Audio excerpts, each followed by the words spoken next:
Hello friends, எல்லாரும் எப்படி இருக்கீங்க? இன்னைக்கு நம்ம வீடியோல ஐஸ்கிரீம் ரெசிபி தான் நம்ம பார்க்க போறோம். ரொம்ப சூப்பரா டேஸ்டியா சாக்லேட் ஐஸ்கிரீம் வீட்லயே இனிமேல் ரெடி பண்ணலாம். அதுவும் இந்த சாக்லேட் ஐஸ்கிரீம் செய்யறதுக்கு பாத்தீங்கன்னா எந்த விதமான மாவு நமக்கு தேவையில்லை. அது மட்டும் இல்லாம முட்டை, பால் எதுவுமே தேவையில்லை. இந்த பொருட்கள் எல்லாம் இல்லாமலே நல்லா டேஸ்டியா சூப்பரா நம்ம சாக்லேட் ஐஸ்கிரீம் இப்போ செய்ய போறோம். நல்லா வாயில வச்சதுமே அப்படியே சில்லுன்னு கரைஞ்சு போகக்கூடிய அளவுக்கு நல்லா சூப்பராக இருக்கும் இந்த ஐஸ்கிரீம். இப்போ அடிக்கிற வெயிலுக்கு நல்லா சில்லுன்னு சாப்பிட்றதுக்கு ஐஸ்கிரீம் நம்ம கடையில் வாங்கிட்டு வந்து எல்லாரும் சாப்பிட்றதுக்கு பத்தாது. அது வீட்லேயே நம்ம செஞ்சோம்னா எல்லாரும் சாப்பிடக்கூடிய அளவுக்கு நம்ம செய்ய முடியும். நம்ம போதும்னு சொல்கிற அளவுக்கு நம்ம வீட்லேயே அழகாக நிறைய சாப்பிட்டுக்கலாம் ஐஸ்கிரீம் வீட்டில் செய்யும் பொழுது. வாங்க இப்போ சாக்லேட் ஐஸ்கிரீம் எப்படி செய்யறதுன்னு பார்க்கலாம். ஒரு கப் எடுத்துக்கிட்டு இந்த கப்பில் 1/4 கப் அளவுக்கு முந்திரி சேர்த்துக்கிறேன். அதாவது நான் 250 மில்லி கப் தான் எடுத்திருக்கேன். அந்த கப்பில் 1/4 கப் அளவுக்கு முந்திரி சேர்த்துருக்கேன். மொத்தமாக நான் இந்த கப்பில் முந்திரி பருப்பு அளந்ததுக்கு அப்புறமா எண்ணி பார்த்ததில் கிட்டத்தட்ட ஒரு 20 முந்திரி வந்திருக்கு. முழுசாக 20 முந்திரி நான் ஒரு கப்பில் சேர்த்துக்கிறேன். கொஞ்சம் தண்ணியை சேர்த்துடுறேன். ஒரு 20 நிமிஷத்துக்கு நல்லா முந்திரி நல்லா ஊறட்டும். தண்ணியில் நல்லா ஊறி வரட்டும். நீங்கள் சுடு தண்ணி கூட சேர்த்துக்கலாம் சீக்கிரமாக ஊறணும்னு நினச்சிங்கன்னா. வாழைப்பழம் நான் எடுத்து வச்சுருக்கேன். 3 பழம் எடுத்திருக்கேன். நீங்கள் வெயிட் வேணால் போட்டு 1/2 கிலோ அளவுக்கு நீங்கள் எடுத்துக்கோங்க. இல்லைனா நல்லா பெரிய பழமாக 3 பழம் எடுத்துக்கோங்க. முக்கியமாக பழம் ரொம்ப பழுத்து இருக்கணும். நல்லா பழுத்த பழமாக எடுத்துக்கோங்க. சின்னதாக இந்த மாதிரி கட் பண்ணி ஒரு பவுலில் நான் சேர்த்துக்கிறேன்.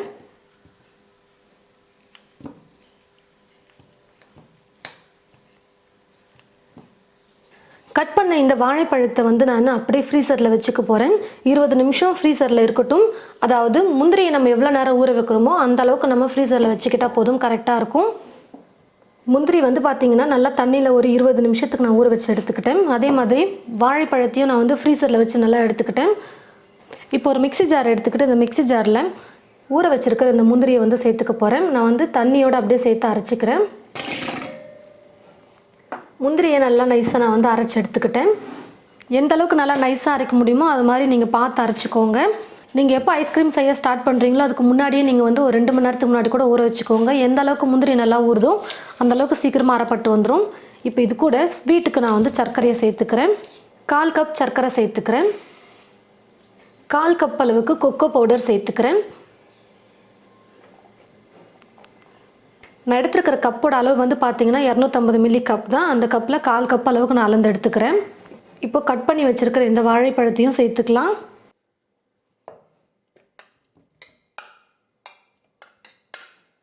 சேர்த்துருக்கிற பழம் நல்லா மசிஞ்சு கூழ் மாதிரி வர வரைக்கும் நம்ம அரைச்சி எடுத்துக்கணும்.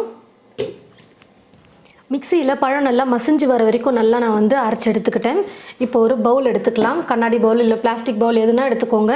மூடி மேலே மூடுற மாதிரி நீங்கள் கரெக்டாக எடுத்துக்கோங்க. நல்லா டைட்டாக மேலே மூடுற மாதிரி பார்த்து ஒரு பாக்ஸ் எடுத்துக்கோங்க.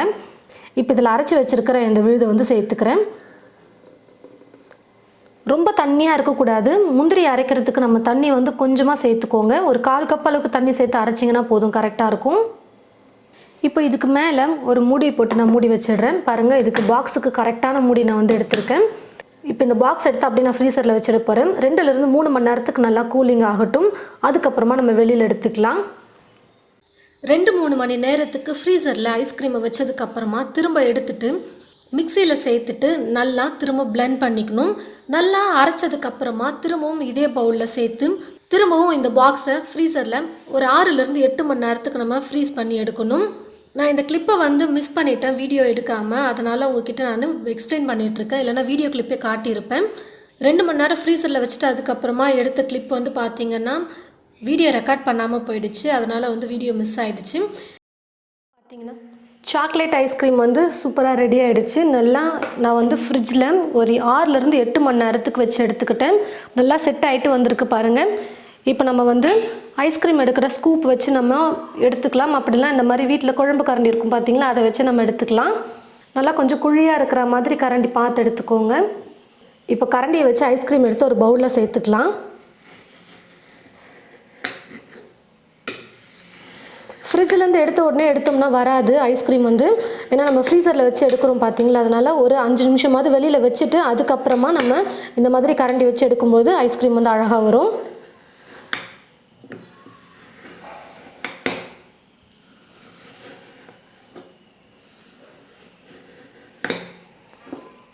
இந்த மாதிரி கரண்டி ஃபுல்லாக எடுத்ததுக்கப்புறமா ஒரு பவுலில் நம்ம இதை சேர்த்துட்டோம்னா அழகாக இருக்கும் ஐஸ்கிரீம். பாருங்கள்.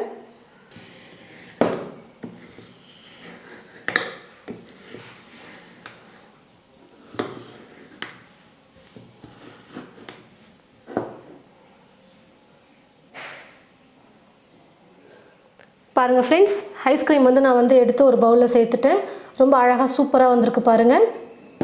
இப்போ இதுக்கு மேலே நான் வந்து கொஞ்சம் பாதாம் வந்து பொடியை கட் பண்ணி வச்சுருக்கேன், பிஸ்தா வந்து பொடியை கட் பண்ணி எடுத்து வச்சுருக்கேன். அதை வந்து தூவிக்கிறேன். அழகுக்காக இது வந்து நம்ம சேர்க்குறோம்.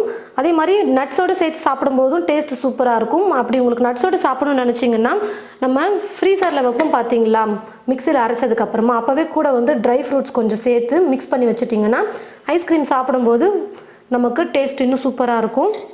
இதுக்கு மேலே கொஞ்சம் கலருக்காக பிஸ்தா வந்து சேர்த்துக்கிறேன். இது கூடவே கொஞ்சம் சாக்கோ சிப்ஸ் வந்து நான் எடுத்து வச்சுருக்கேன். அந்த சாக்கோ சிப்ஸும் சேர்த்துக்க போகிறேன். இது இல்லைன்னா பரவாயில்ல, நீங்கள் ஸ்கிப் பண்ணிக்கலாம், இது வந்து ஆப்ஷனல் தான். நம்ம சாக்லேட் ஐஸ்கிரீம் செய்யறதுக்கு பால், முட்டை, எந்த ஒரு மாவும் நம்ம யூஸ் பண்ணலை. அதாவது ஐஸ்கிரீம் பண்ணுறதுக்கு கார்ன்ஃப்ளவர், அதுக்கப்புறம் கஸ்டர்ட் பவுடர், மில்க் பவுடர், இந்த மாதிரி நிறைய வந்து யூஸ் பண்ணுவாங்க. அந்த மாதிரி எந்த ஒரு மாவு ஐட்டம்ஸும் நம்ம வந்து யூஸ் பண்ணலை. இந்த மாதிரி எதுவுமே இல்லாமல் நம்ம வந்து முந்திரி, வாழைப்பழம், சர்க்கரை, சாக்லேட் ஃப்ளேவருக்காக வந்து நம்ம கொக்கோ பவுடர் யூஸ் பண்ணியிருக்கோம். சாக்லேட் கூட நம்ம வாங்கிட்டு வந்து யூஸ் பண்ணல, கொக்கோ பவுடர் தான் சேர்த்துருக்கோம் சாக்லேட் ஃப்ளேவர் கொடுக்கறதுக்கு. நல்லா கலர்ஃபுல்லாக சூப்பராக இருக்குது பாருங்கள். சாக்லேட் ஐஸ்கிரீம் வந்து நல்லா டார்க்காக சூப்பராக இருக்குது பார்க்கவே. நீங்களும் இது போல் உங்களுடைய வீட்டில் சாக்லேட் ஐஸ்கிரீம் வந்து இதே மாதிரி மெத்தடில் செஞ்சு பாருங்கள். உங்களுக்கு வாழைப்பழம் பிடிக்கலைன்னா பரவாயில்ல, நீங்கள் அதை ஸ்கிப் பண்ணிவிட்டு ஒரு 4 ஆப்பிள் இல்லை 3 ஆப்பிள் வந்து சேர்த்துக்கோங்க. சின்ன சின்னதாக கட் பண்ணி மேலே இருக்கிற தோலை எடுத்துட்டு மிக்சியில் போட்டு அரைச்சிக்கோங்க. வாழைப்பழத்துக்கு பதிலாக ஆப்பிள் சேர்த்துக்கலாம், நல்லா சூப்பராக இருக்கும். அதுவும் வெறும் 4 பொருளில் நம்ம ரொம்ப அதிக செலவு இல்லாமல் வீட்லேயே சாக்லேட் ஐஸ்கிரீம் வந்து ரெடி பண்ணிட்டோம். கண்டிப்பாக நீங்கள் உங்களுடைய வீட்டில் இது போல் சாக்லேட் ஐஸ்கிரீம் செஞ்சு பாருங்கள். செஞ்சு பார்த்துட்டு எப்படி இருக்குன்னு மறக்காமல் கமெண்ட் பாக்ஸில் வந்து கமெண்ட் பண்ணுங்கள். இந்த வீடியோவை மற்றவங்களுக்கும் ஷேர் பண்ணுங்கள். இது போல் நிறைய ரெசிபீஸ் பார்க்க தமிழ் ஃபுட் மசாலா சேனலை மறக்காமல் சப்ஸ்கிரைப் பண்ணிக்கோங்க. கூடவே பக்கத்தில் இருக்கிற பெல் ஐக்கானை கிளிக் பண்ண மறந்துடாதீங்க. தேங்க்யூ.